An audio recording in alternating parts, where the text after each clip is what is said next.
Okay, so today we're going to take a look at, as you can see here, Brian Turner's his collection, probably the one that he's most famous for, his first collection of poetry, Here Bullet. So Brian Turner, he's a professor of creative writing now in academia. But before that, he was a soldier, as you can see here, a photo of him in Iraq. He served in Iraq in 2003. But prior to that, he received his Master's of Fine Arts in creative writing specific with a specific focus on poetry. So then he went to war and he was able to utilize what he learned in his MFA program to sort of cast a light onto what war is like. This is nothing new. War is ancient, obviously, and people who write about war is just as old. Um, we're going to look at a couple poems today that falls within, just like Brian Turner's work and like my own work. We'll look at one of my poems towards the end. But they fall into a literary tradition called war poetry. And Ernest Hemingway, we'll look at a poem that he's mentioned in a moment, is an epigraph. But he falls into the tradition of just war novel writing, war fiction, right? So, and Brian Turner falls into the area, the landscape of war poetry. And so if we think about that, we could sort of you could gear and craft your essays towards that idea. If you want to choose that as a topic, what is war poetry? You'd have to outline, and I'm going to outline that for us in a moment, and as well as next class if I don't get to it on this in this lecture. But just to cover a few of the sort of tenets and edicts of war poetry. Obviously, it's talking about war. It's talking about death. It's talking about pain and suffering and tragedy. Sometimes triumph, but usually doesn't romanticize war at all. So we need to really understand those various tenets and how Brian Turner is able to apply those in Here Bullet, and we're able to look at people, individual poets from World War One and World War Two, who were able to do the same. So just quickly before we start reading some of Brian Turner's poetry, I recorded this lecture for a summer 235 poetry introduction to poetry class. So if I mention anything about due dates or something that doesn't seem like on the same timeline as us, just disregard it. I've re-recorded the beginning of this video and the end of this video, so those are going to be for today, October 22nd. But I might mention something wonky or out of our timeline. Just disregard it. All right, let's go ahead and take a look at one of Brian Turner's poems within his collection, Here Bullet. Okay, so let's take a look at this poem. He uses a number of techniques, Turner does, within this poem that I believe closely adhere to what we covered in postmodernism, the elements of postmodernity, right? So first off, this is sort of wonky, but this is an ebook, like I think that some of you have already purchased. I think it was like $10 or $11. My book's in my office in Medicine Hat, so I purchased it through Kindle. Uh, what should be first what should be first is on the right hand side where it says that we have a short epigraph from the Quran. Uh, who brings forth the living from the dead and the dead from the living? All right. So Brian Turner's attempting to make some commentary on war through the idea of death, right? And living, the tension and conflict that exists between the two things, the binary of those two things, right? They oppose each other, death and life. So he's saying something. And that's the epigraph is sort of a postmodern technique, borrowing from some artifact from the past. In this case, it's the Quran. And then we jump into the actual poems of the collection. We begin with the first poem, A Soldier's Arabic. Notice here too that because I screenshotted these, that the title of it is underlined, and it shouldn't be. But just to let you know, that's not how you would write a title if you're accessing one within your own essays. It would just be with quotation marks around it, no underlining. A Soldier's Arabic, and then we get another epigraph. And Brian Turner does this throughout the collection. We see lots of epigraphs that they're sort of a jumping off point, right? Into the poem itself. It sets up sort of what the poem is going to be about and accesses something from the past, always. It's a quote from somebody, right? Without quotation marks, but we know it's by Ernest Hemingway. There's a strange new kind of war where you learn just as much as you are able to believe. So the idea of you're going into this new landscape, this new place geographically, different language, different culture, right? Do you ever go to war with the same people? Well, in civil wars you do, I guess, but most typically, you're finding someone else who is other culture, other language. And then you're learning all these things in this new landscape, in this sweeping new landscape, I think Ernest Hemingway is saying here. And you're learning just as much as you're able to believe, right? These stark new images and experiences are surreal and almost unbelievable. So all that meaning, Brian Turner is attempting to infuse in his own poetry by borrowing from an artifact from the past, which is Ernest Hemingway's quote that he's using as an epigraph here. Right? So that artifact from the past, that postmodern element, right, that he's borrowing to give this poem meaning. So let's go ahead and read the poem. The word for love, Habib, is written from right to left, starting where we would end it, and ending where we might begin. Where we would end a war, another might take as a beginning, or as an echo of history recited again. Speak the word for death, Mot, and you will hear the cursives of the wind driven into the veil of the unknown. This is a language made of blood. It is made of sand and time. To be spoken, it must be earned. Okay, great. Number of things going on here that are postmodern. So calc. Remember we spoke about the idea of utilizing foreign language and or translations. And Turner certainly is here. Habib is love. And then Malt is death. So these Arabic words that he's infusing within his own work. And of course we get the epigraphs. Ernest Hemingway, very known individual who wrote novels about war, served as a medic in the First World War. So we get that sort of artifact from the past as well. That's doing a great service for Turner's work. And then the religious artifacts, such as the Quran. Any text is an artifact from the past, right?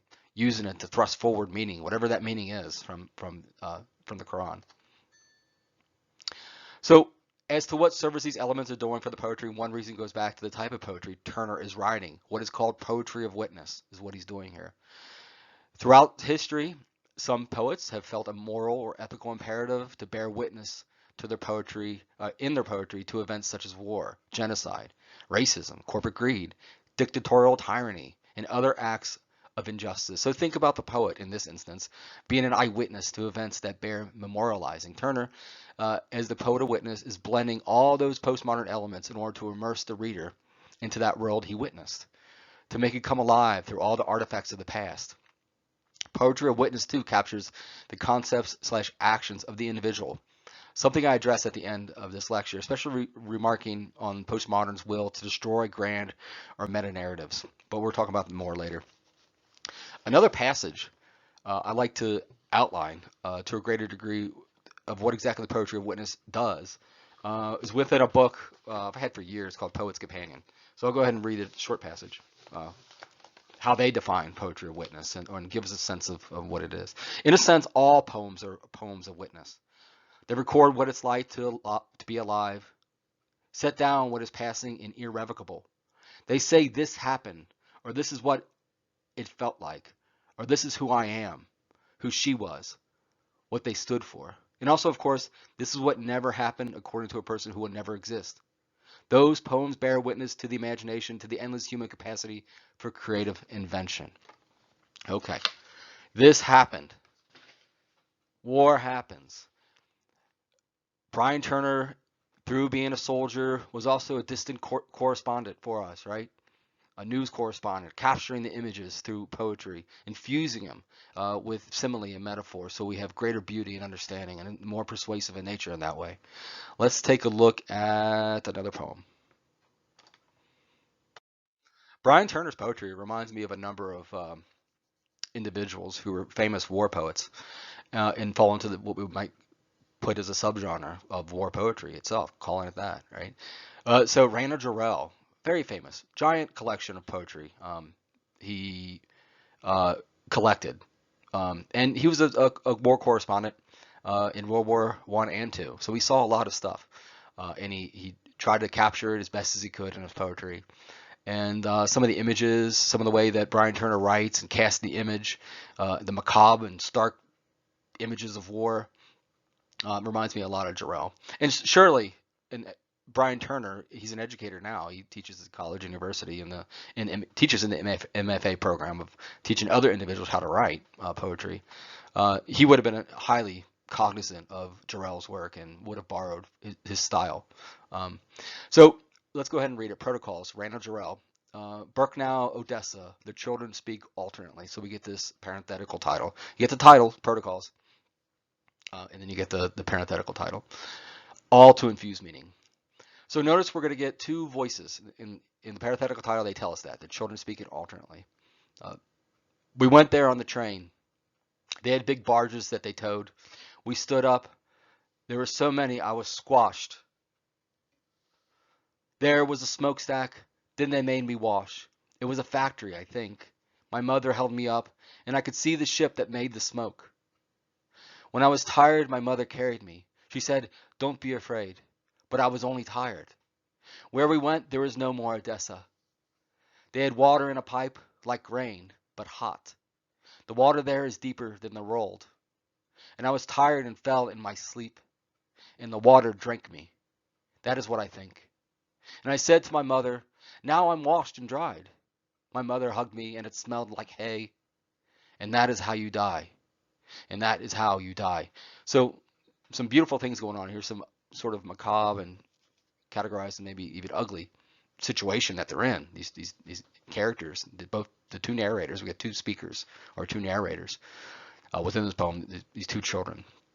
So some astonishingly ugly but also beautiful moments in this poem. The story of the poem is this: two children on a train ride, each speaking on their own, parallel events because they're experiencing similar events, to include a factory, a place we can presume is a concentration camp where all the characters of this poem will eventually die due to the systematic gassing within these death camps, shower rooms, which were converted to deliver gas instead of water. Jarrell is, after all, a poet of World War II and a witness of those horrendous events from that era. So he is in the tradition of Turner, or Turner is in the tradition of Jarrell, being a poet of witness. Going away somewhere, in this case war, seeing the stark, astonishing, macabre, ugly scenes of war, documenting it and bringing it back for the rest of us to somehow digest. Let's look back at the poetic elements of this work. The narration is, as the parenthetical title suggests, alternating between two narrators, in this case, two young children. Jarrell is showing us they are children in a number of ways. First, we get the parenthetical title. He's telling us the children speaking alternately. The use of the language seeming to come from a child. Words also tells us that they're children. Big barges, very simply cast of explanation of what this looks like. I was squashed, so the language that he chose. Some of the events of the poem point towards the narrators being young children, such as the indecision of whether it was a factory. It was a factory, I think. Right, so the child would not lack the sort of knowledge of the grand world and the vocabulary to cast what the things are in the world in a definitive sort of way. My mother picked me up because the narrator's child size, right? And even the dialogue of the poem points towards the narrator's age. Now I'm washed and dried like a child. Just came from a bath to let his mom know he's ready for bed. That's both beautiful and, oh gosh, horrific in some ways, right? Now I am washed and dried. One of the beautiful moments of the poem comes by way of the imagery and simile in the last stanza. And the water drank me, and my mother hugged me, and it smelled like hay. Such a strange and haunting image to think of water drinking you. It's so creative and different. Water drinking you, as opposed to the opposite, what we're so used to, you drinking the water. What is the water drinking him? You're drinking the two speakers of the poem. Probably the gas pouring over them. And what a palpable odor of a mother smelling like hay, presumably the makeshift bedding of a train car still permeating throughout her clothing. So following some of the same traditions that we're establishing as poetry of witness, Jarrell is, as well as Turner. So the title poem. Many collections of poetry are anchored by a poem with the same title, mirroring the very same title of the collection itself. And we get that here. The book of poetry is called Here Bullet, and within the book of poetry, we get the title poem, Here Bullet. Let's go ahead and read it. If a body is what you want, then here is bone and gristle and flesh.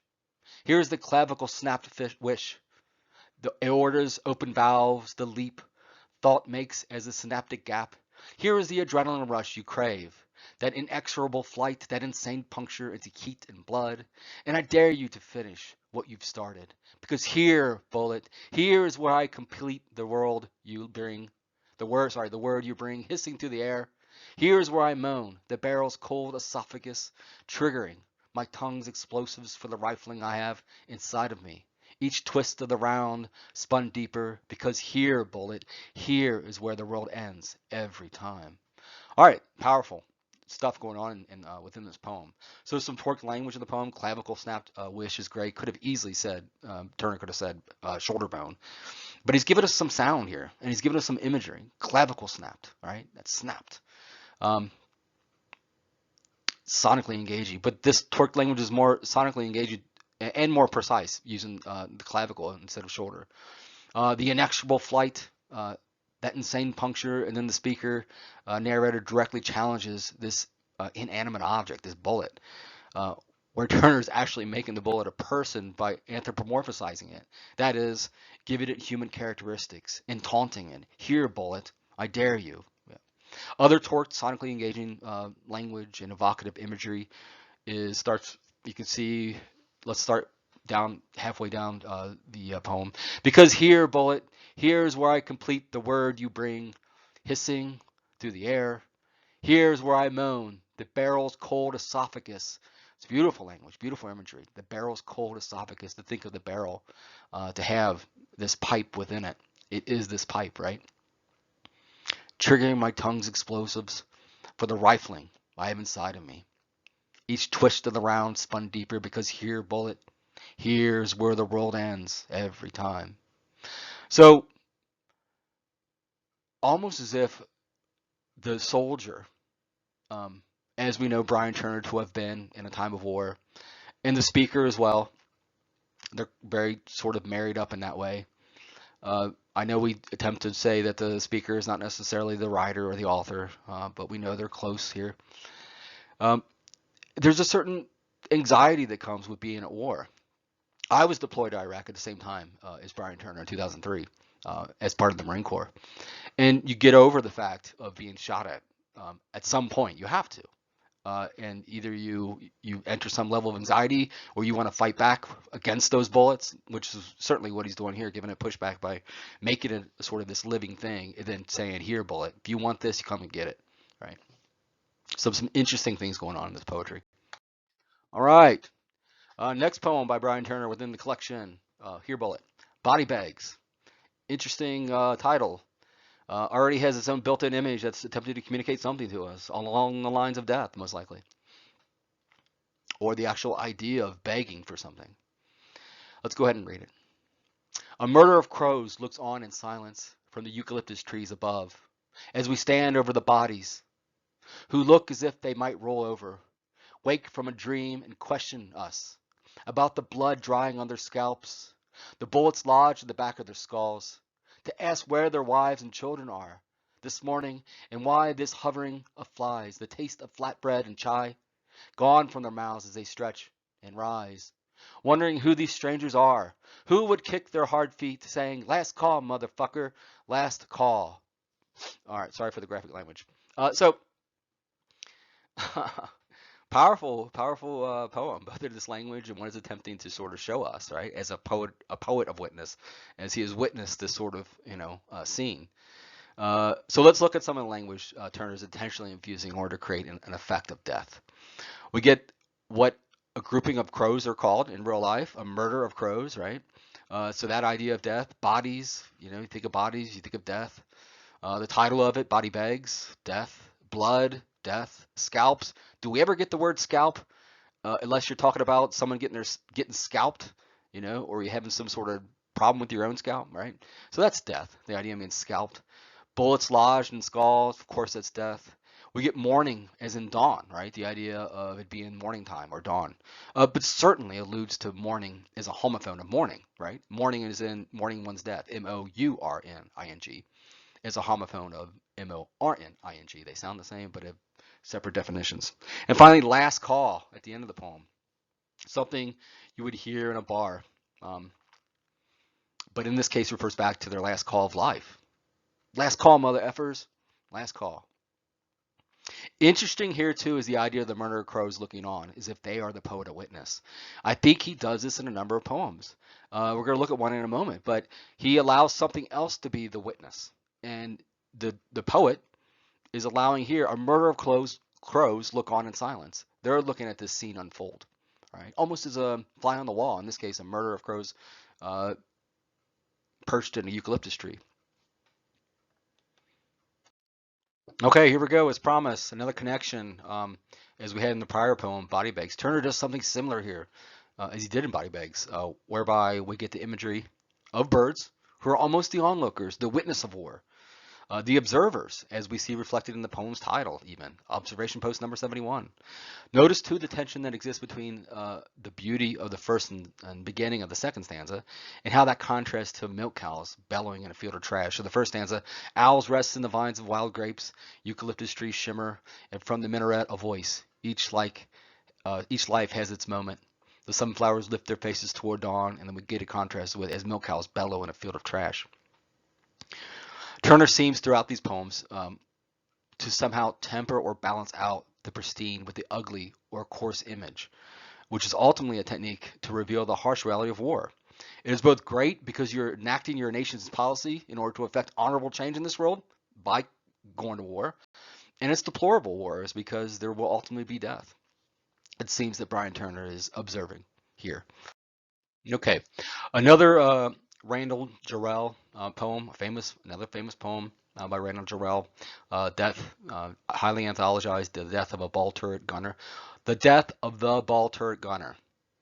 From my mother's sleep I fell into the state, and I hunched in its belly till my wet fur froze. 6 miles from earth, loosed from its dream of life, I woke to black flak in the nightmare fighters.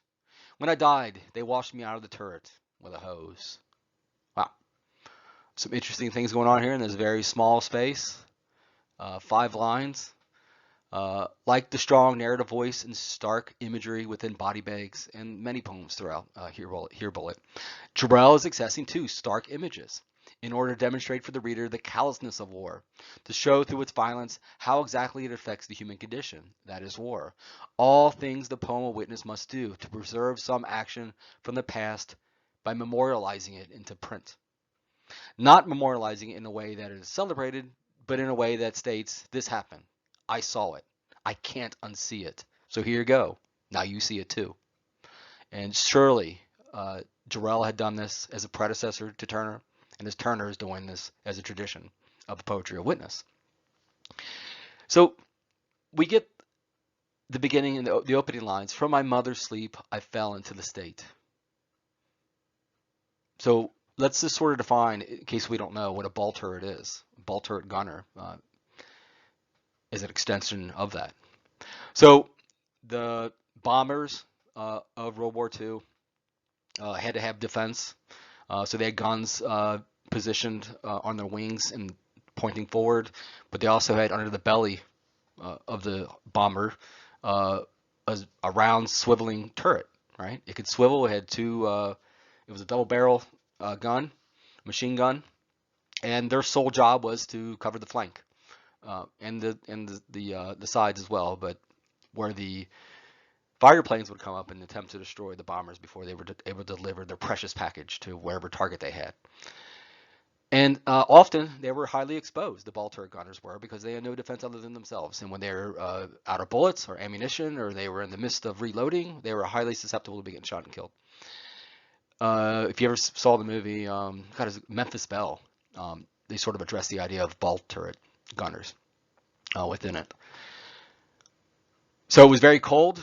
They had to wear, remember those flight jackets from World War II, made of leather, brown leather, with a big giant sort of boa of fur at the top and through your sleeves, fur and wool, highly up above the earth, loosed from its dream of life. I woke to black flak in the nightmare of fighters.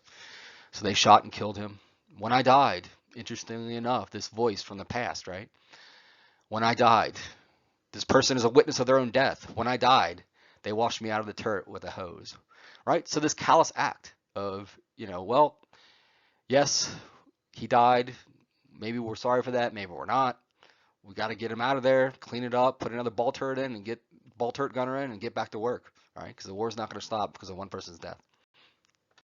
Okay, only a couple more slides left, and I couldn't get out of here this lecture without bringing one of my own poetry of witness to the table, right? So I deployed to Iraq 2003, 2004 in the Marine Corps. So I was able to come back, go through an MFA program, bring some of my experiences that I remember, that I recall, and cast them within the realm of poetry of witness. So I'm going to go ahead and read this, and then we'll speak about the elements of poetry within it. The behavior of wild birds. A lurch of smoke spills into mid-March. The wild birds of Baghdad punch their wings in and out. The dark bellow underneath, stinking of sulfur and scat, as the flocks part in mid-flight. I wake to the cry of birdsong, and the sound of titanium blades thrumming against thick air, revealing a slit of bleached sky. And above, the swill of the cormorants, black and black-gray, clip across the badgered outline of a city as if to map its decay or temporary triumph. Tonight, snakebirds, heads furled in midair, call out with a shriek, as if to know the churn of smoke will soon bombard with the flash of spring rain. Outside the mosques, I can almost hold something in my hand, that thing that defines itself through prayer song. Those foreign notes flapping within the corridors of burnt buildings ring out as the music drifts above the stems of date palms. Startling a lone ingret, as thin as a wire, stalled in the happenstance of standing street water, probing for fish or something not of clay, not of sand, not of mud. In the distance there is the hammer cop, bill clattering back and forth with another, like old generals disputing the shifting of wind or the ratio of sand to sanded air. In the distance all is cooing, as if to settle in or to settle an ancient quarrel. The rotor hum of the offspray, the magnitude of it lowering itself to the earth, the size of its belly as its offspring huddle like soft-shelled eggs, hardening themselves from within. Okay. A lot going on in this poem as well. I couldn't put it all on the PowerPoint. It was too long the way I did the stanzas. Very short lines and short stanzas. So it would just take up too much space, and it was just easier to read aloud. So with specific regard to the elements of poetry, think about imagery within this poem, most notably the use and reoccurring use of bird imagery. The reoccurring images of birds grounds the reader in this moment. We could see those birds, and the sight of them can be extrapolated to mean many different things. What did birds stand for, right? What was I attempting to infuse, intentional or otherwise, within this poem? Freedom? I don't know.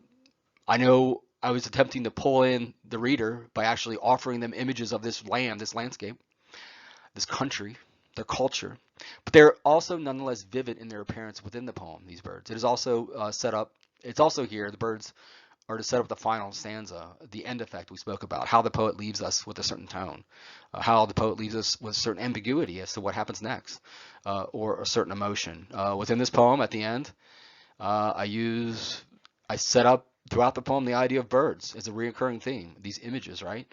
And then at the end, I use the rotor hum of the offspray. Maybe someone has to do some homework with that, look at what an offspray is, but it's bird, first and foremost, that could take up out of water vertically. And so is an offspray, a vehicle within the Marine Corps where they deliver troops. So it's a helicopter and it's a plane all at once, right? It can vertically take off and then turn into an airplane to fly longer distances with its cargo, usually human cargo. So I use that, the double imagery of that, the idea, the double meaning of that, the entendre. And then the idea of the individuals within it, its offspring huddle like soft-shelled eggs, who are, they're new, they're soft, but soon they're going to be hardened from within. So a lot of different things going on, a lot of ways to move within the tradition of war poetry, the subgenre of war poetry, a lot of ways to sort of use poetry of witness to affect and even enact change. All right, two more poems that we're going to look at today. First one, or of the two poems, last poems we're going to look at, Two Stories Down. So I'm going to go ahead and read this aloud. When he jumped from the balcony, Hassan swam in the air over the Ashur Street Market, arms and legs suspended in a blur, above palm hearts and crates of lemons, not realizing just how hard life fights. sometimes. How an American soldier would run to his aid there on the sidewalk, trying to make sense of Hussein's broken legs, his screaming, trying to comfort him with words and an awkward music of stress and care. A soldier he'd startled by stealing the knife from its sheath, the two of them struggling for the blade until the blood grooves sunk deep, and Hassan whispered to him, Shukran, Sadiq, Shukran. Thank you, friend. Thank you. All right. So what is the actual story of this poem? What's going on? So it's pretty on the surface and plainly sort of delivered to us, communicated to us. He's not trying to cloak it really with poetic language or any other sort of way of doing that. So we get the title, then we get when he jumped from the balcony, Hassan. So we have this man that jumped out of a balcony. Um, we don't know why necessarily. He's hovering in the air. Turner or the narrator or those two things infused as one are a witness to this happening. The guy hits the sidewalk, the Iraqi guy. Again, we have no idea if he was thrown out of the window or if he jumped out of the window. The soldier goes to his aid. Hassan pulls the knife, the bayonet probably, or K-bar, which is the knife that the Marine Corps Marines get issued, K-bar. And the guy kills himself. The Iraqi guy kills himself to the soldier's astonishment. So that's the story. Some strong imagery in this poem too. Swam in the air is beautiful. The idea of recasting that image as something new. He could have just said, floating in the air or arms. Could have just totally omitted that, right? But it wouldn't have been as strong. How Hassan swam in the air over the Ashore Street Market is something that you could see almost in a movie of slow motion as a person's falling. Here again, there is the integration of foreign language in the last two lines of the poem. We get the shukra, sadiq, shukran, thank you, friend, thank you. That postmodern technique of calque, which here enables us to hear firsthand the language of this land's inhabitants, ultimately immersing us deeper into this poignant, sad, and even macabre moment of this guy's death. The poet's duty, especially as a poet of witness, is to record all details, never shying away from the truth in all its raw and unfettered ugliness. In this case, what is presumably either a homicide or a suicide attempt when he jumps out the window, then an eventual suicide, a self-stabbing at the end of it.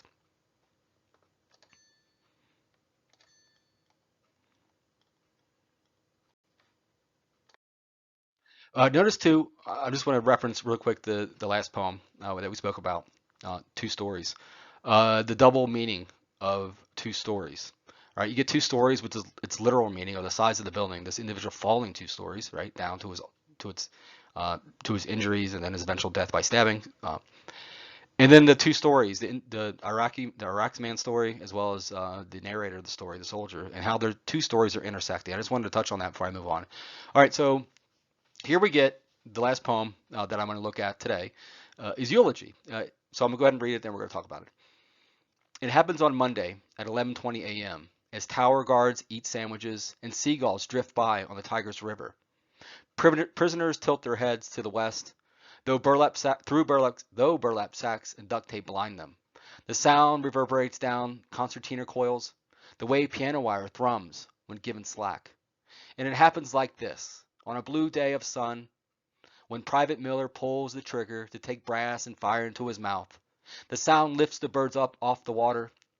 A mongoose pauses under the orange trees, and nothing can stop it now, no matter what.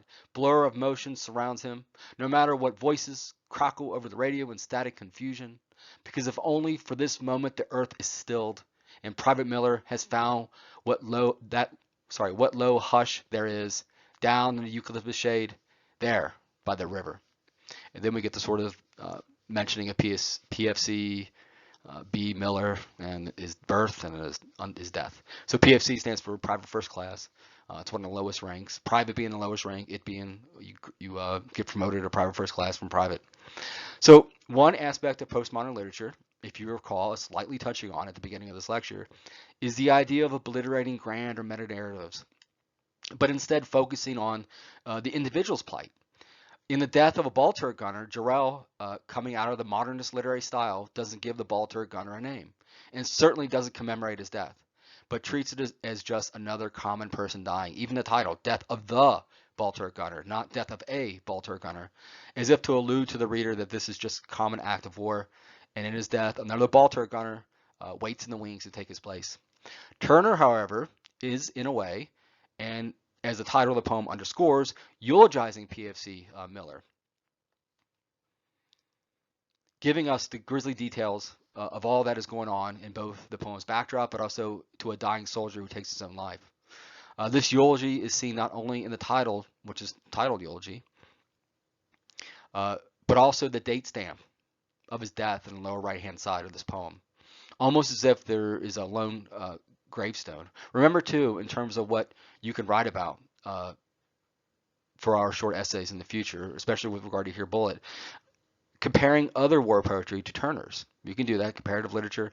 How they are similar or dissimilar would be one way you can sort of do that. It's perfectly permissible to do that. If you wanted to compare, like I did here, you can either bring nuance to what I spoke about with Jarrell versus Turner, versus other war poets from the past, or you could take other avenues with regard to this, with regard to your upcoming essays. Okay, guys? So let me flip to the last slide, and then we'll be done.